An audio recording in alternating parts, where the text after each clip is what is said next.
দিন দিন মায়ের কাশিটা বেড়েই যাচ্ছে। কি করব কিছুই তো বুঝতে পারছি না। তুমি তো কোনো ধরনের ব্যবস্থাই করছো না।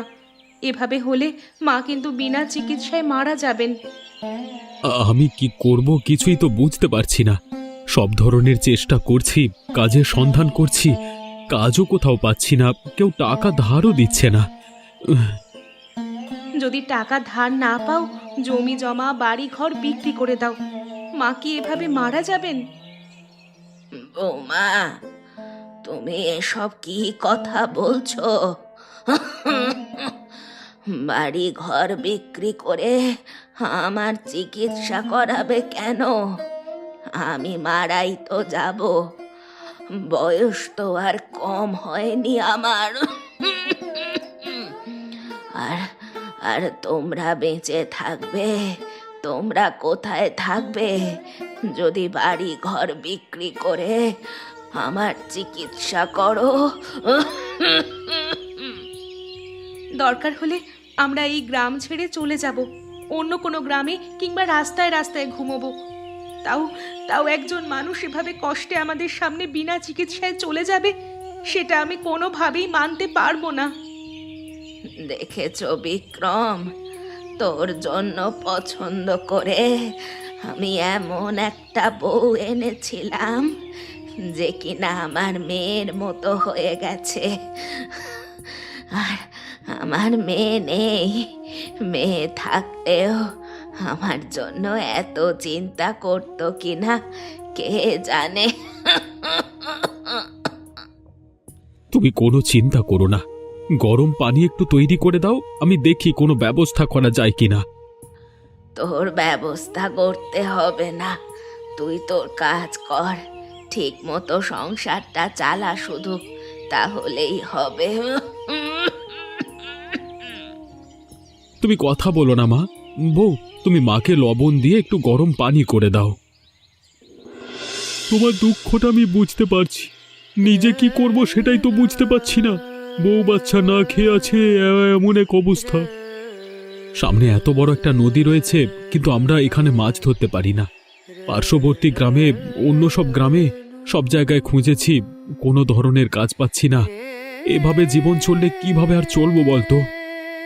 মেয়েটা আমার কতদিন ধরে বলছে মাছের তরকারি দিয়ে একটু ভাত খাবে, সেটা পর্যন্ত খাওয়াতে পারছি না। বাবা হয়ে কতটা যে অযোগ্য, কতটা যে কষ্ট লাগে সেটা কিভাবে বলবো? মায়ের অবস্থা খুব ভালো যাচ্ছে না, দিন দিন আরও তার শরীর অসুস্থ হয়ে যাচ্ছে। এবার যদি কোনোভাবে তার চিকিৎসা করাতে না পারি, তিনি মনে হয় আর বাঁচবেন না। এ দুঃখ আমি কোথায় রাখবো? আমার মা যদি আমার চোখের সামনে মারা যায় বিনা চিকিৎসায়, নিজেকে কখন আমি ক্ষমা করতে পারবো না। চলো আমরা নিতাই বাবুর কাছে যাই, তার কাছে একটা কাজের কথা বলি। যদি কিছু কাজ দেন তাহলে আমাদের উপকার হবে। এর আগেও তো অনেকবার তার কাছে যাওয়া হয়েছে, তিনি তো কোনো সাহায্য করেন না। বসে থাকলে তো আর কোনো লাভ হবে না, যদি যাই কোনো উপকার হয় তাহলে তো লাভ। চলো চলো একবার গিয়ে দেখি, বসে থাকলে তো কোনো উপায় নেই। আচ্ছা ঠিক আছে, তাহলে চলো। তপন, বিক্রম, আজকে দুজনে একজোট হয়ে আবার আমার বাড়িতে কি মনে করে? নতুন কোনো পরিকল্পনা আছে নাকি তোমাদের? আবার হ্যাঁ? আমাদের তেমন কোনো পরিকল্পনা নেই, আপনার কাছে একটু সাহায্যের জন্য এসেছি। হ্যাঁ, যখন যা সাহায্যের প্রয়োজন হয় নিতাই বাবুর কাছে আসে। সাহায্য ছাড়া তো কেউ কখন আসে না। নিতাই বাবুর কাজের হলে ডাকলেও লোক পাওয়া যায় না। ভাব না কানা, তুই কেন এসেছিস সেটা বল। যদি আপনি আমাদের একটা কাজের ব্যবস্থা করে দেন তাহলে ভালো হয়, বাড়ির অবস্থা খুবই খারাপ। আপাতত আমার কাছে কাজ নেই, যদি কাজ হয় তোমাদের জানাবো। তাহলে নদীতে মাছ ধরবার অনুমতি দিয়ে দিন না, আমরা তো অনেক দিন ধরে মাছ ধরা থেকে বঞ্চিত। মাছ ধরতে পারলে সংসারটা ভালো যেত। ভালো কথা ভালো লাগছে না তাই না? আজকে পূর্ণিমা, আগামী 10 থেকে 15 দিন মাছ ধরা যাবে না, তারপর থেকে শুরু হবে। তখন তো প্রতি বছর নদীতে গিয়ে আর কোনো মাছ পাই না। নিতাই বাবুর মুখে মুখে তর্ক মারাচ্ছ, যাও এখান থেকে যাও। কানাই, ভালো করে খেয়াল রাখবি, এ সময় কেউ যেন নদীতে মাছ ধরতে না পারে, তাহলে কিন্তু আমার বিশাল বড় লোকসান।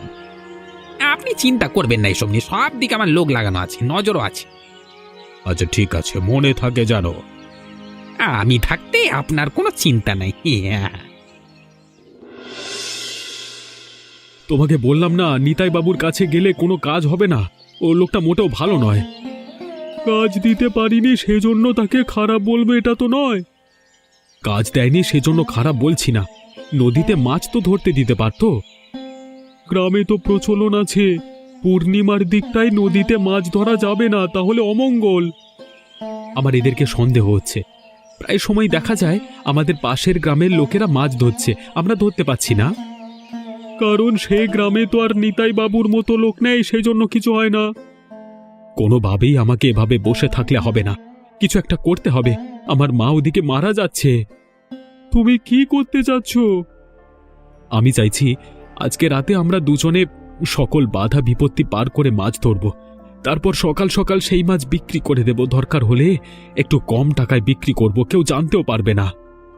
সত্যি যদি কোনো অমঙ্গল হয়ে যায় তখন কি হবে? কোনো অমঙ্গল যদি হয় আমাদের সাথে হোক, আমাদের পরিবারটা একটু শান্তিতে থাকতে পারলেই হলো। গ্রামে অন্য কারোর মুখে এ কথা শুনি না।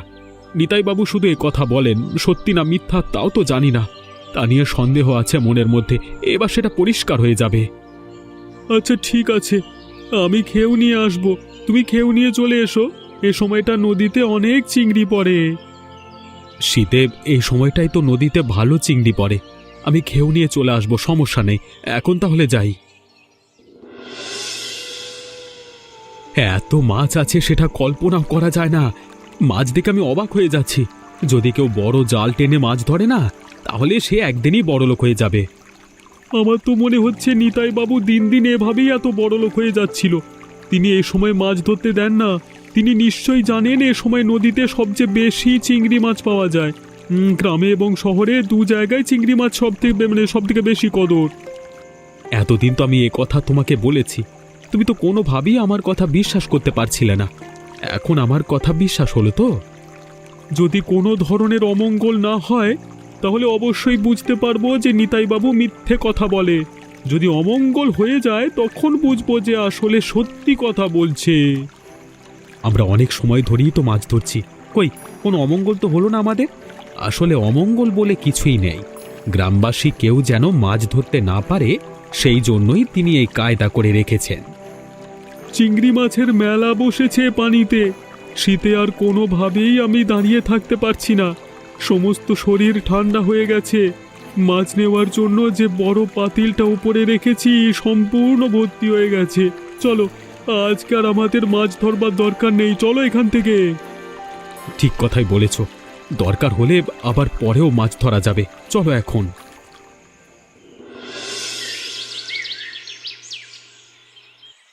এই মাছ কোত্থেকে পেলে তোমরা?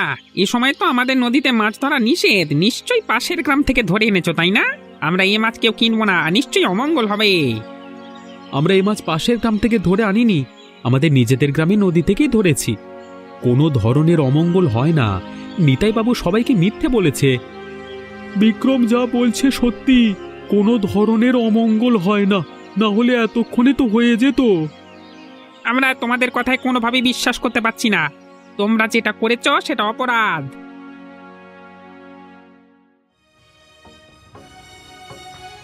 আমি খবর নিয়ে এসেছি নিতাই বাবুর একটা গরু মারা গেছে। অমঙ্গলজনক এমন কিছু না করেছে। তোমরা সবাই এখানে জড়ো কেন? কি হয়েছে এখানে? নিতাই বাবুর বাড়িতে যে অমঙ্গল হয়েছে তার জন্য বিক্রম এবং তপন দুজনেই দায়ী। এর আমাদের নিষিদ্ধ নদী মাছ নদী থেকে মাছ ধরেছে, সেজন্য এমনটা হয়েছে। তোর এত সাহস! নিষেধ থাকার সত্ত্বেও মাছ ধরেছ? ওই এখন চলো চলো নিতাই বাবুর কাছে চলো। এতে কোনো ধরনের অমঙ্গল হয় না। তোমরা যাও, আমরা দুজন একটু পিছু পিছু কথা বলে আসছি। বিক্রমের শরীরটা ভালো নেই, আমাদের দুজনেরই পরিবার এখানে আছে, পালাবো না। তোমরা যাও, আমরা আসছি। তুমি এসব কি কথা বলছো ওদের সামনে? আমি তো কিছুই বুঝতে পারলাম না, এরকম বললে কেন? তুমি তো বলেছিলে কোনো অমঙ্গল হবে না, এখন তো সত্যি সত্যি অমঙ্গল হচ্ছে। গ্রামে অন্য কারোর যদি অমঙ্গল হতো সেটা আমি ধরে নিতাম। নিতাইবাবু যেহেতু হয়েছে নিশ্চয়ই মিথ্যে। আরেকটা কথা বোঝো, এতদিন গ্রামে অঘটন ঘটেনি, মানুষ মারা যায়নি, বিপদ আপদ হয়নি। এর সাথে মাছ ধরবার কোনো সম্পর্ক নেই। তোমার কথা আমি বুঝতে পেরেছি, কিন্তু এখন আমাদের এরকম ভাবে কথা বললেও চলবে না। কেউ আমাদের কথা শুনবে না। সকল অপরাধ তুমি নিজে স্বীকার করে নেবে, আমাদের কথা কিছু বলো না। তুমি তোমাকে বিশ্বাস করো, আমি যেভাবেই হোক সত্য উদ্ঘাটন করে তোমার কাছে ফিরে আসব। তোমাকে আমি বিশ্বাস করি, সমস্যা নেই। সত্যি উদ্ঘাটন করে ফিরে আসতে হবে এমন কোনো ব্যাপার নয়। তুমি নিজে যদি এমনিতেই দায়মুক্তি চাও, আমি অবশ্যই তোমার নাম বলবো না। আমি কোনো ধরনের দায়মুক্তি চাই না, তবে আমরা দুজনেই যদি ফেঁসে যাই তাহলে বাঁচানোর মতো অবশিষ্ট কেউ থাকবে না। তাই একজনকে অবশ্যই নির্দোষ প্রমাণিত হতে হবে। তুমি যেটা বলতে চাইছো সেটা আমি বুঝতে পেরেছি। তোমার কোনো ভয় নেই, আমি তোমার কথা কিচ্ছু বলবো না। তুমি যদি পারো পরে সাহায্য করো। এই তো বুঝতে পেরেছো আমার ভাই। চলো চলো, সামনের দিকে চলো। সেখানে কোনো রকমের ঝামেলা করব না। তারা যা রায় দেবে সেটা মেনে নিও। ঠিক আছে, দেখা যাক কি হয়, কি রায় হয় দেখা যাক। চলো। গতকাল এরা আমার কাছে এসেছিল, আমি যেন এদেরকে মাছ ধরবার অনুমতি দিই। আমি কোনোভাবেই এদেরকে অনুমতি দিইনি। আমি জানি গ্রামের অমঙ্গল হবে, তবে এবার অমঙ্গলটা আমারই হলো। এরা মাছ ধরেছে, আমার গরুটিও মারা গেছে। সবাই তো গরুটি মরা অবস্থায় দেখেছেন। ওখানে এখনো পড়ে আছে, দেখুন না। এই গরু যে আপনি নিজে মেরে রাখেননি তার প্রমাণ কি? নিশ্চয়ই আপনি ষড়যন্ত্র করছেন। গ্রামবাসী, তোমরা সবাই শোনো। ওদের যে এই অল্প কটা চিংড়ি মাছের দাম ক টাকা হবে তোমরাই বলো। 500 টাকা হতে পারে সর্বোচ্চ হলে। এবার তাহলে তোমরা বলো, আমার গরুর দাম কত হবে? কম করে হলে 50 থেকে 60,000 টাকা। এবার তাহলে তোমরা ভাবো ওরা কতটা বেআক্কেল।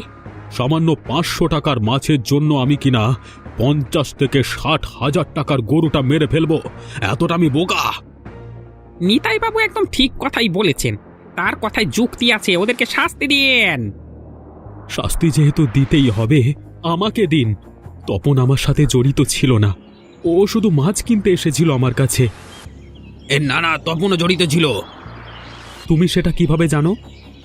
সবাই চুপ থাকো। তপন যেহেতু জড়িত না, বিক্রম বলছে, সেহেতু তপনের সাজা হবে না। বিক্রম তার পরিবার নিয়ে এ গ্রাম ছেড়ে বেরিয়ে যাবে, জঙ্গলে গিয়ে বসবাস করবে।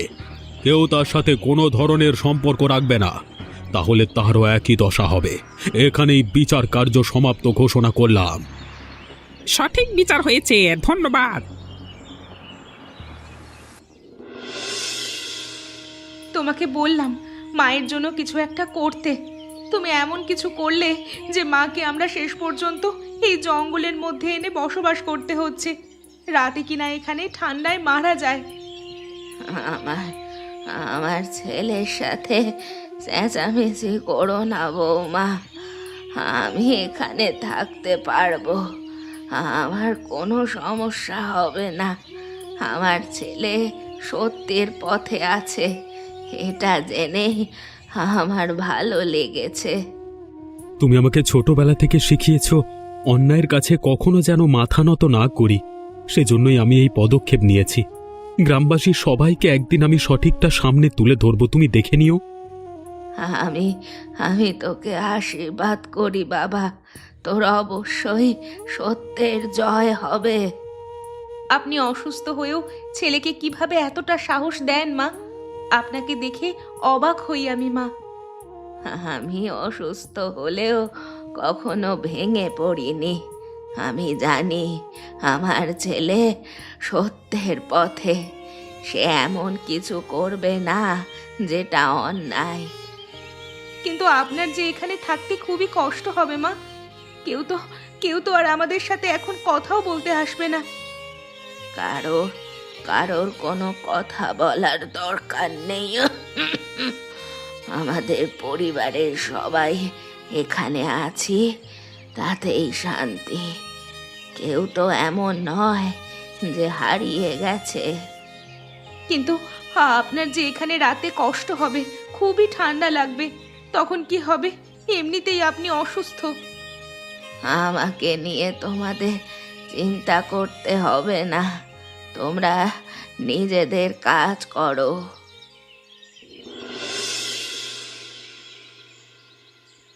তুমি যে কতটা সত্য ছিলে সেটা আমি বুঝতে পেরেছি।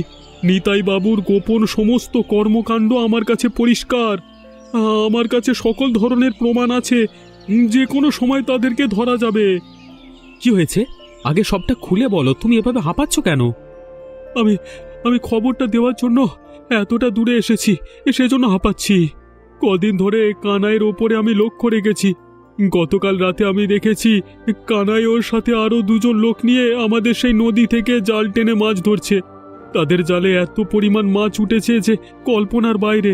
সেই মাছ তারা আবার অন্য গ্রামে বিক্রি করছে। বড় ভালো যে মাছগুলো, চিংড়িগুলো, সেগুলো শহরে বিক্রি করে দিয়েছে রাতের মধ্যেই। দেখেছো গিন্নি, তখন তো আমার কথা বিশ্বাস করছিলে না, এখন দেখেছো? আমরা সবাই মিলে রাতে ধরে ফেলবো।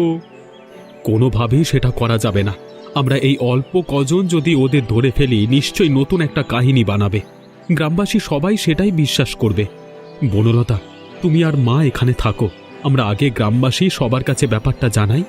গ্রামবাসী ব্যাপারটা বুঝতে পেরে আমাদের সাথে আসলেই হবে। সবাইকে একজোট করতে হবে, দেরি করলে চলবে না, চলো। এটা তুমি কি করলে তপন? তুমি তো আমাদের বলেছিলে আমাদের সাথে গুরুত্বপূর্ণ কথা আছে, তুমি বলবে, সবার সামনে বলা যাবে না। সেজন্য এখানে ডেকে নিয়ে এসেছো। তো এখানে এসে দেখছি বিক্রম এখানে রয়েছে। বিক্রম যেখানে আছে গ্রামবাসীকেও সেখানে থাকবে না।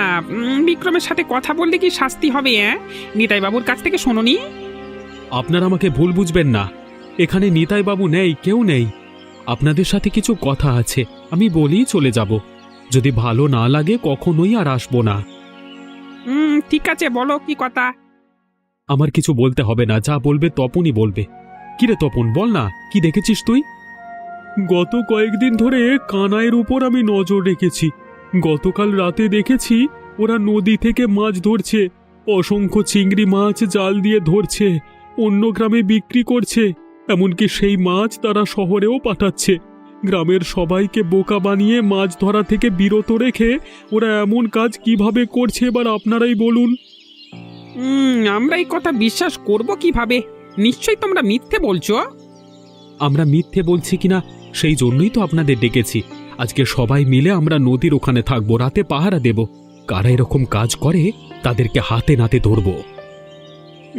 এটা তোমরা ঠিক কথাই বলেছো, এটা করা যায়। আজকে রাতে সবাই মিলে সেখানে লুকিয়ে থাকবো, সমস্ত ঘটনা দেখব। সবাই চলে আসবেন। হ্যাঁ, তোদের সবাইকে বলেছি তাড়াতাড়ি চলে আসতে। এত দেরি করে আসলে তারপর মাছ ধরবো কখন? এত দেরি করে আসলে বেশি মাছ ধরা পড়বে না, লাভও বেশি হবে না। ওই কবে বলবো? লাভ তো অনেক করেছো, এখন আর লাভ করবার দরকার নেই। আমরা তোমাকে পিটিয়ে লাল করে দেবো যে। আপনারা করতে গেলেন, আমরা কিছু করছি না। আমাদের ছেড়ে দিন, আমাদের কোনো দোষ নেই। ছেড়ে দিন, ছেড়ে দিন। নিতাইবাবুকে কিন্তু ডেকে আনবো, নিতাইবাবুর লোক আমরা। নিতাই বাবুকে এখানে ডেকে আনতে হবে না। আমরা সবাই তোকে নিতাই বাবুর কাছে নিয়ে যাব। তারপর দেখব তোর নিতাই বাবু তোর বিচার করে নাকি ছেড়ে দেয়। তোমাকে গ্রাম থেকে বের করে দেওয়ার পরে তুমি সেই গ্রামবাসী সবাইকে নিয়ে বুদ্ধি করেছো। চলো নিতাইবাবুর কাছে দেখাচ্ছি মজা। আমি বলি কি, এদেরকে এখন ধরে নিয়ে বিচার করবার কোনো মানে হয় না। দিনে আরো গ্রামবাসী সবাই আসবে, অন্য গ্রামের মানুষও আসবে। তারপর সবাই দেখবে এদের বিচার কি হয়। আপাতত এই তিনজনকে গাছের সাথে সারা রাত বেঁধে সাজা দেওয়া হোক, জুতো পেটা করা হোক। তপন একদম ঠিক কথা কয়েছে। এখানে আগে কিছুটা বিচার হোক, তারপর বাকি বিচার হবে। তোরে ভুল করছ। শীতে যদি আমি মরে যাই না তবে বুঝবে। গ্রামের সবাই বলবে চোর মারা গেছে, তাহলে কি হবে? চলো চলো, সবাই ওদেরকে গ্রামের বাজারে বেঁধে রাখি। চল শালা। দেখুন বাবু, এরা আমার সাথে কি করেছে। সারা রাত এখানে আমাকে বেঁধে রেখেছে। এভাবে শীতে আমি মরে যাচ্ছি, দয়া করে আমাকে বাঁচান। কি হয়েছে? তোমরা এদেরকে এভাবে সারা রাত ধরে গাছের সাথে বেঁধে রেখেছো কেন? এরা কি করেছে? গ্রামবাসী, তোমরা সবাই চুপ করে আছো কেন, বলো। তোমাকে না গ্রাম থেকে বের করে দিয়েছি, আবার গ্রামে কি করছো? এই গ্রামে কিভাবে ঢুকলো রে? দেখছেন বাবু, সবাইকে বিচার করবেন, গ্রাম ছাড়া করবেন না। একদম চুপ, কোনো কথা হবে না। আপনার এই লোক সেই নদী থেকে মাছ ধরেছে যেখানে কিনা বিক্রম মাছ ধরেছে, তাই জন্য বিক্রমকে গ্রাম ছাড়া হতে হয়েছে। ওকে আপনি শাস্তি দিন। কানাই তো বলে সে নিতাই বাবুর লোক। সেই নিতাই বাবু আবার জড়িত আছে কিনা কে জানে। তাহলে তো গ্রাম ছাড়া আরও একজনকে হতে হবে। না না, এ কানাইয়ের সাথে আমি জড়িত নই। কানাই যেহেতু অন্যায় করেছে, ওকে গ্রাম ছাড়া করবে, এটাই শেষ কথা। আমাকে করবেন না। শোনো গ্রামবাসী, নিতাই বাবু এই কাজ আমাদের দিয়ে করা দেন। এমনকি ওই দিন যে গরুটা মারা গেছিল সেটা নিতাই বাবুর ছিল না, নদী থেকে ভেসে এসেছিল। আমরা এনে সেখানে রেখে দিয়েছি বিক্রমকে ফাঁসাতে। নিতাই বাবু সবাইকে ধোকা দিয়ে চিংড়ি মাছ ধরে লক্ষ লক্ষ টাকা ব্যবসা করছে। এসব কি বলছিস তুই? চুপ থাক। এখন আর ধমকে লাভ নেই, আপনার সব কুকর্ম ফাঁস হয়ে গেছে। গ্রামবাসী এদেরকে এদের বিচার কি হবে? মারো না। কি আর হবে, নাকি এবং কানাইকে গ্রাম থেকে বের করে দেওয়া হবে। সবাই সেই নদীতে এখন থেকে মাছ ধরতে পারবে। নিতাই বাবুর সমস্ত সম্পত্তি গ্রামবাসীদের মধ্যে ভাগ করে দেওয়া হবে। সবাই মিলে এক্ষুনি ওদের গ্রাম থেকে বের করো, বের করো। আমরা আবার শীতের দিনে খেউ দিয়ে চিংড়ি মাছ ধরবো, কি আনন্দ! এমনই মজার মজার গল্প দেখতে চাইলে আমাদের চ্যানেলটিকে সাবস্ক্রাইব করতে ভুলবেন না।